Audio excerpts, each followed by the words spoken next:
Hello friend, this is Sonu Saraf and you are watching the edu world. तो आज है 21 जून 2021 और आज हम देखेंगे आज का करंट अफेयर जो कि किसी भी कॉम्पिटेटिव एग्जाम एसएससी, रेलवे या बीपीएससी किसी भी कॉम्पिटेटिव एग्जाम के लिए सामान्य रूप से कारगर है। तो आप लोग डिस्क्रिप्शन में दिए गए लिंक से पीडीएफ डाउनलोड कर सकते हैं और वहाँ पे इंस्टाग्राम पे मुझे फॉलो भी कर सकते हैं। तो चलिए स्टार्ट कर लेते हैं आज का। तो आज हम ले लेते हैं मार्कर जैसा कि आपने बोला कि आज ब्लू मार्कर लेने के लिए, तो मैंने ब्लू ही ले लिया। तो चलिए स्टार्ट कर लेते हैं। आज का पहला क्वेश्चन है, हाल ही में किस राज्य सरकार ने 2 बच्चों वाली जनसंख्या नियंत्रण कानून लाने का प्रस्ताव पर चर्चा किया है?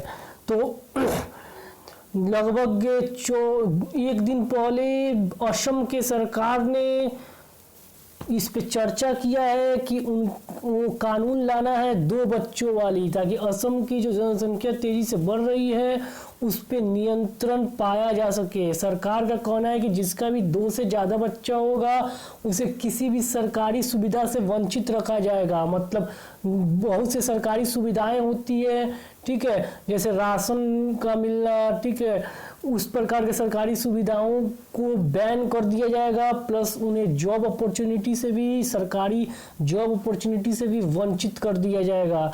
तो ये कानून देखते हैं कि ये सकारात्मक रूप से वहाँ पे इम्प्लीमेंटेशन हो पाता है कि नहीं असम में। तो चलिए अब हम लोग नेक्स्ट देख लेते हैं अपना असम के बारे में, ठीक है। असम की बात हो रही है तो असम के बारे में जानना जरूरी है। असम कहाँ पर है पहले ये देख लेते हैं। तो यहाँ देखिए जरा, यहाँ पे देखिए दोस्तों, ये रहा हमारा असम, यहाँ पे है हमारा असम, ये रहा हमारा असम, ठीक है। तो असम के बारे में देख लेते हैं जो बेसिक जानकारी है हमारा, ठीक है। यहाँ पे देख लीजिए, असम का बात करें लैटिट्यूड और लॉन्गिट्यूड का, तो वो 26.14 डिग्री नॉर्थ से लेके 91.77 डिग्री ईस्ट तक फैला हुआ है, ठीक है। कंट्री यहाँ पे बात करें कि स्टेटहुड की डिग्री उसे कब मिली, असम को 26 जनवरी 1950 से ही असम एक राज्य की मान्यता प्राप्त कर चुका था। कैपिटल असम की दिसपुर है। लार्जेस्ट सिटी वहाँ की गुवाहाटी है, गुवाहाटी वहाँ की बहुत अच्छी सिटी है। डिस्ट्रिक्ट वहाँ पे 33 है, ठीक है। और आगे देख लेते हैं, आगे देखते हैं हम लोग, आगे चेक करते हैं असम के बारे में। एरिया वाइज रैंक जो है वहाँ वो 16 है, ठीक है। और पॉपुलेशन वाइज पूरे भारत में उसका रैंक कितना है, 15th है, ठीक है। और हम लोग और देख लेते हैं असम के बारे में। यहाँ पर असम देखिए, यहाँ पे आप इस मैप में अच्छे से देख पा रहे हैं, ये रहा हमारा असम, ठीक है। तो चलिए अब हम लोग नेक्स्ट अपना क्वेश्चन देख लेते हैं। नेक्स्ट हम लोग देख लेते हैं, नेक्स्ट, ठीक है। नेक्स्ट अब हम लोग अपना चेक कर लेते हैं। नेक्स्ट है हमारा, हाल ही में वर्ल्ड रेफ्यू डे कब मनाया गया? तो देखिए वर्ल्ड रेफ्यू डे क्या होता है कि जो भी शरणार्थी होते हैं, मतलब एक देश से दूसरे देश में वो किसी कारणवश उनको जाकर शरण लेना पड़ता है, ठीक है, उन्हें शरणार्थी कहते हैं। भारत में भी लाखों की संख्या में शरणार्थी यहाँ पे रहते हैं, बांग्लादेशी हो, चाहे वो पाकिस्तानी हो या अदर भी कंट्रीज के आसपास के नेपाल वगैरह के शरणार्थी यहाँ पे रहते हैं। तो वर्ल्ड रेफ्यू डे मतलब वर्ल्ड शरणार्थी डे कब मनाया जाता है? तो इसको हम लोग मनाते हैं 20 जून को, ठीक है। 20 जून को वर्ल्ड रेफ्यू डे मनाया जाता है। बात करें वर्ल्ड रेफ्यू डे के बारे में थोड़ा सा और विस्तार से, तो ये देखिए इसके बारे में क्या मैसेज है हमारे पास। तो हम यहाँ पे देखते हैं, वर्ल्ड रेफ्यू डे 20 जून को मनाया जाता है। On September 2000 the United nation general assembly in resolution 55/76 decided that United state nation ने इसको डिसाइड किया था कि 2020 जून 2000 को we would be celebrated world refugee day. ठीक है, 20 जून को हम लोग 2000, ठीक है, 2004 दिसंबर 2000 में वो यूनाइटेड नेशन असेंबली ने क्या किया, ये कॉन्फर्मेशन दी कि हमें 20 जून को सेलिब्रेट करना चाहिए world refugee day. In this general assembly noted that 2001 marked the 50th anniversary of the 1951 convention relating to the status refusal. It commented to honor all refugees, raise awareness and circulate. तो देखिए इसका उद्देश्य क्या था कि जो भी शरणार्थी किसी देश में जाते हैं तो लोगों के बीच में अवेयरनेस फैले, वो उनके साथ अच्छे से बिहेव करें, वो भी इंसान है, उन्हें खराब से ट्रीट ना किया जाए। ठीक है, तो इन सब चीज़ों के लिए अवेयरनेस फैलाना ही इसका काम है, ताकि लोगों को भी जागरूकता फैले, उनसे प्यार मोहब्बत से काम ले सके, उनकी मदद करें, क्योंकि वो शरणार्थी किसी देश में मदद के लिए जाते हैं। जैसे दो देश में जंग हो गया तो एक देश कमजोर पड़ रहा है तो वहाँ के लोग जो है दूसरे बगल वाले देश में शरण लेने चल जाएंगे, तो वो शरणार्थी कहलाएंगे। तो हमें उन भारत में भी बहुत से शरणार्थी रोका गया, बहुत से सरकारों ने कैंप लगा के उन्हें खाना खिलाया, कपड़ा दिया और बहुत कुछ दिया। आज भी भारत में लाखों की संख्या में शरणार्थी है, गवर्नमेंट के बुत्ता पे यहाँ पे रह रहे हैं। तो चलिए ये अच्छी बात है। नेक्स्ट हम लोग देख लेते हैं, हाल ही में फादर्स डे कब मनाया गया। तो फादर्स डे आप लोग जानते हैं, इसके बारे में कुछ बताना ही नहीं था। 20 जून ये भी क्या हो जाएगा, 20 जून को फादर्स डे मनाया गया। तो चलिए नेक्स्ट हम लोग देख लेते हैं, ग्लोबल पीस इंडेक्स में भारत का कौन सा स्थान है। ठीक है, तो ग्लोबल पीस इंडेक्स क्या है, तो देखिए ग्लोबल पीस इंडेक्स में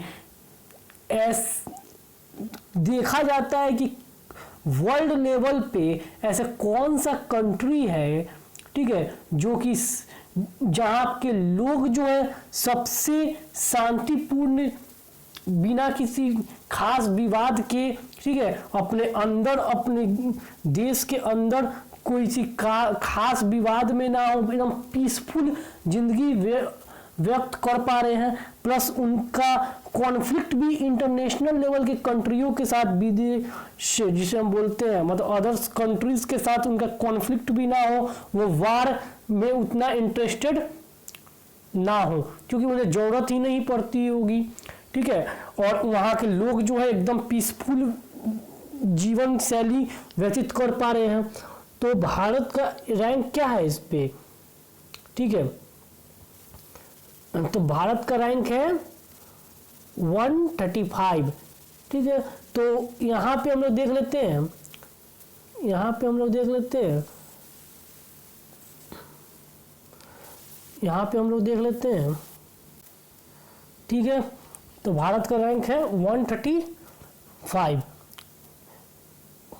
ठीक है, और नॉर्वे हो, स्विट्जरलैंड हो, फिनलैंड हो, ये सब टॉप कंट्रीज है जो कि वर्ल्ड ग्लोबल पीस इंडेक्स में शामिल है। टॉप कंट्रीज है, टॉप 3 कंट्रीज है ये।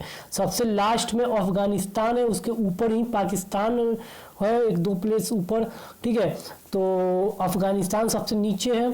ठीक है, और ये क्या, तो याद रखिएगा 1 नंबर पे हमारा आयरलैंड है, उसके बाद डेनमार्क, उसके बाद नॉर्वे, और सबसे लास्ट में अफगानिस्तान है, उसके ऊपर 1-2 ऊपर प्लेस पे पाकिस्तान है, और इंडिया 135 पे। देखिए इंडिया का जो है कॉन्फ्लिक्ट, इंडिया अपने सेल्फ डिफेंस में यहाँ पे इंटरनेशनल लेवल पे भी उसका कॉन्फ्लिक्ट चलते रहता है पाकिस्तान चाइना वगैरह से। ठीक है, अब प्लस यहाँ पे अंदर की बात करें तो यहाँ पर भी कुछ दिक्कत रहता ही है। ठीक है, इसलिए इंडिया इसमें पीछे है। तो चलिए नेक्स्ट देख लेते हैं, किस राज्य के प्रमुख ने सेमी हाई स्पीड रेलवे परियोजना सिल्वर लाइन के लिए भूमि अधिग्रहण शुरू करने की आदेश दे दी है।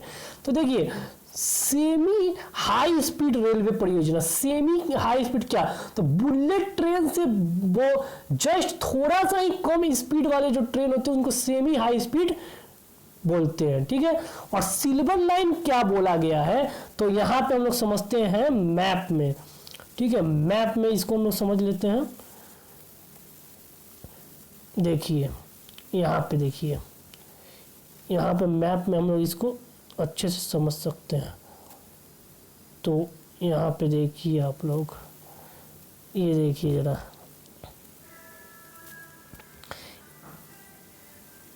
केरला सरकार का कहना है कि वो यहाँ माहे से लेकर यहाँ तक तिरुवनंतपुरम, जो कि केरला की क्या है, कैपिटल है, आप लोग जानते हैं, यहाँ तक लगभग 520 किलोमीटर की दूरी है, जो कि 11 से 12 घंटे में तय किया जाता है।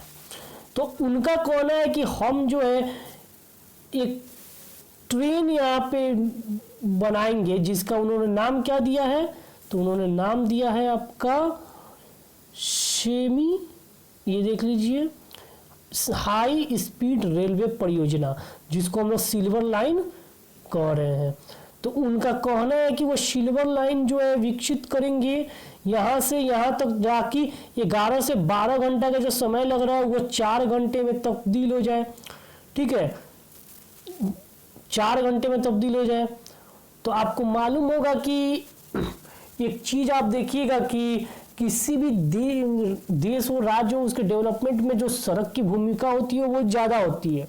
और सड़क जो है बहुत हद तक जो हमारा बेसिक नीड्स की चीज़ है या कोई भी प्रोडक्ट है, उसका कॉस्ट को एक प्रकार से डिफाइन कर सकता है। क्योंकि मान के चलिए कि एग्जाम्पल के तौर पे मैं समझा रहा हूँ कि यहाँ से दिल्ली, मान के चलिए कि आपके घर से दिल्ली की दूरी 1000 किलोमीटर पर है, और बाय रोड आप वहाँ से कोई सामान लेकर आते हैं, ठीक है, 1000 किलोमीटर, तो आप वहाँ से वहाँ तक एक तेल का कॉस्ट जोड़ लीजिएगा, वो 7 घंटे वहाँ पे गाड़ी चल के आपके घर पे दुकान पे आकर वो प्रोडक्ट देता है, तो वो जोड़कर उसके बाद वो चीज़ महंगा हो जाता है। और वही अगर रोड में बहुत सारा ट्रैफिक है, उसके बाद वो गाड़ी मतलब चल कर आया आपके पास, तो जो लगना चाहिए था 5 घंटा वो लगा 10 घंटा, तो जाहिर सी बात है कि आपका जो तेल जो है वो ज़्यादा खर्चा हो गया, तो प्रोडक्ट का रेट क्या हो गया, बढ़ गया, ठीक है।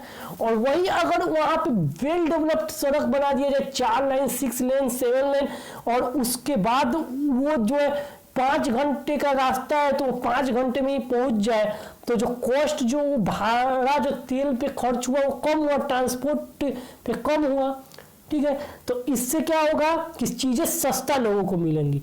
तो इसलिए ऐसा योजना जो है केरला सरकार लेकर आई है।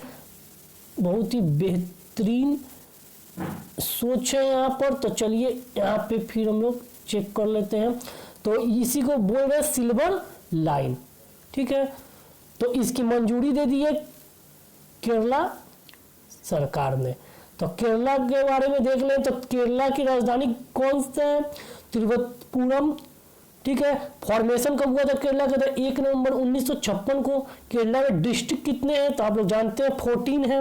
लोकसभा सीट कितने हैं तो 20 है। राज्यसभा सीट कितने हैं तो 9 है। विधानसभा सीट कितने हैं तो 141 है। वहाँ पे तत्काल प्रेजेंट सीएम कौन है तो पिनरियासी विजयन है। गवर्नर कौन है तो आरिफ मोहम्मद खान है, ठीक है। उसके साथ बात करेंगे कि केरला किस चीज़ के लिए बहुत ज़्यादा फेमस है तो स्पाइस गार्डन ऑफ इंडिया उसको हम कहते हैं। वहाँ पे बहुत सा स्पाइस बहुत भारी मात्रा में होता है, डिफरेंट टाइप ऑफ का। बाउंड्री उसका कर्नाटका और तमिलनाडु के साथ लगता है।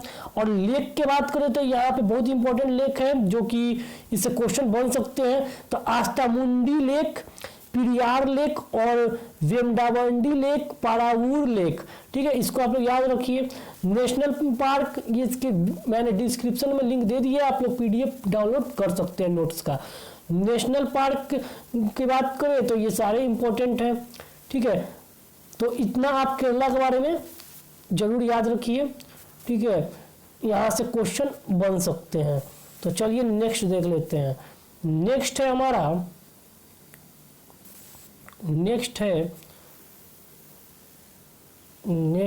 हमारा यहाँ पे चेक कर लेते हैं हम लोग। किस राज्य की सरकार मुफ्त 50 लाख किट बांटने की घोषणा की है। देखिए, उत्तर प्रदेश सरकार ने 50 लाख मुफ्त किट बांटने की घोषणा की है। कोरोना किट बांटने की घोषणा की है। ठीक है, तो यहाँ पे उत्तर प्रदेश के बारे में हम लोग देख लेते हैं कि उत्तर प्रदेश कहाँ पे है। तो यहाँ पे जरा चेक कर लीजिए, यहाँ पे जरा चेक कर लीजिए अच्छे से उत्तर प्रदेश। तो यहाँ देख लीजिए, मैप में याद रहना चाहिए कौन राज्य कहाँ है हमारा। ये रहा उत्तर प्रदेश। ठीक है, अब यहाँ पे हम लोग चेक कर लेते हैं उत्तर प्रदेश के बाद यहाँ पर हम लोग देख लेते हैं उत्तर प्रदेश के बारे में। उत्तर प्रदेश के मुख्यमंत्री कौन है अभी तत्काल? तो योगी आदित्यनाथ। उत्तर प्रदेश का करंट अफेयर हमें चेक कर लेना चाहिए। उत्तर प्रदेश का पहला ट्रांसजेंडर शौचालय वाराणसी के कमच्छा में बनाया गया। ये बहुत इंपॉर्टेंट है। उत्तर प्रदेश का पहला ट्रांसजेंडर, ठीक है, ट्रांसजेंडर शौचालय वाराणसी के कमच्छा में बनाया गया। ट्रांसजेंडर आप लोग समझते हैं। गुड़ महोत्सव का उद्घाटन 6 मार्च 2021 को उत्तर प्रदेश में किया गया। ठीक है, मार्च 2021 में उत्तर प्रदेश सरकार ने कुशीनगर जिले में केले महोत्सव का आयोजन की। उत्तर प्रदेश में काला नमक चावल महोत्सव आयोजित हुआ। अर्जुन सहायक सिंचाई परियोजना वहां पर किया गया। तो ये याद रखिएगा इसके बारे में। चलिए नेक्स्ट देख लेते हैं। विश्व का पहला मास्क मुक्त देश कौन बना है? तो देखिए यहाँ पे विश्व का पहला मास्क मुक्त देश इजराइल बना है। इजराइल ऐसा देश बना जो कि पूरे तरीके से मास्क मुक्त के लिए घोषणा कर चुका है कि अब मास्क पहनने की जरूरत तो नहीं है। तो इजराइल मिडिल ईस्ट का देश है। देख लेते हैं कि इजराइल कहाँ पे है। तो ये रहा हमारा इजराइल। ठीक है, यहाँ पे इसको थोड़ा सा जूम कर लीजिए। ये देखिए यहाँ पे है हमारा इजराइल। ये रहा हमारा इजराइल। ठीक है, इजराइल काफ़ी विवादित था। अभी फिलिस्तीन यहाँ गाजा पट्टी से रॉकेट यहाँ पे दागे जा रहे थे फिलिस्तीन के साथ। तो अभी विवाद चल रहा था इजराइल का बहुत ज़्यादा। अभी इजराइल के बारे में ये क्वेश्चन महत्वपूर्ण हो सकता है। ठीक है, इजराइल अभी बहुत ज़्यादा न्यूज़ पे चर्चा में था।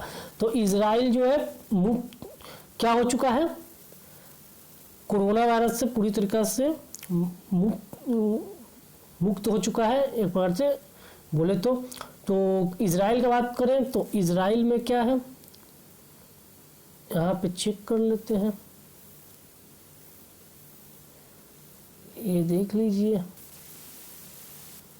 इजराइल में 74.2% जेविस रहते हैं और 20.9% अरब्स रहते हैं, 4.8% अदर्स। ठीक है, जुडाइज्म जो है 74.2% लोग मानते हैं वहाँ पे। ठीक है, उसके सबसे ज़्यादा जनसंख्या इजराइल में ही है। ठीक है, विश्व में सबसे ज़्यादा जनसंख्या इजराइल में ही है। और अगर हम बात करें यहाँ पर, ये देख लीजिए, हाल ही में केंद्रीय मंत्रिमंडल जैव विविधता जलवायु परिवर्तन के प्रभाव पर अध्ययन के लिए किस मिशन को मंजूरी दी है?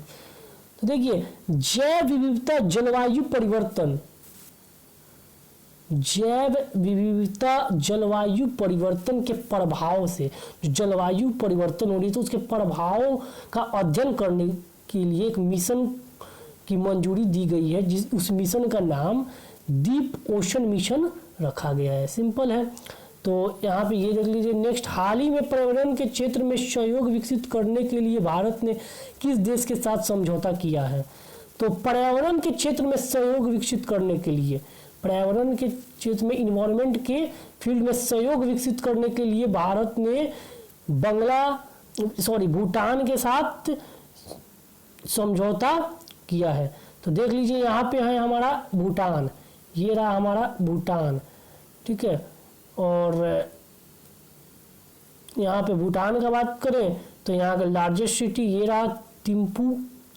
ठीक है, और इसका कैपिटल भी है। यहाँ पे रिलीजन 74.8% विजरायना बुद्धिज़्म है। ठीक है, 22.6% हिंदुज़्म है।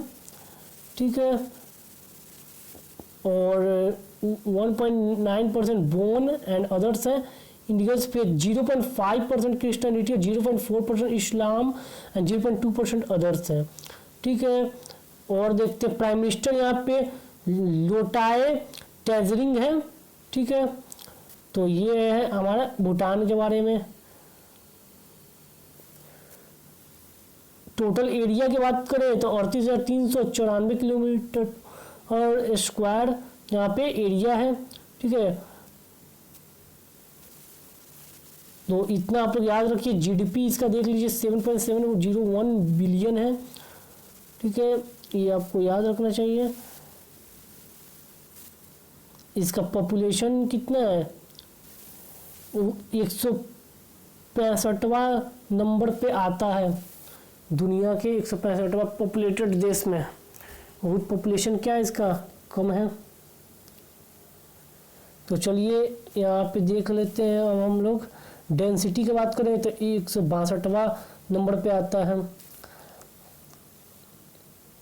2017 का ये सब जनगणना है। तो चलिए अब इसी के साथ होता है हमारा सेशन एंड, और आपको करना है वीडियो को शेयर और कमेंट में बताइए, और कोई रिक्वायरमेंट हो तो। जय हिंद, जय भारत।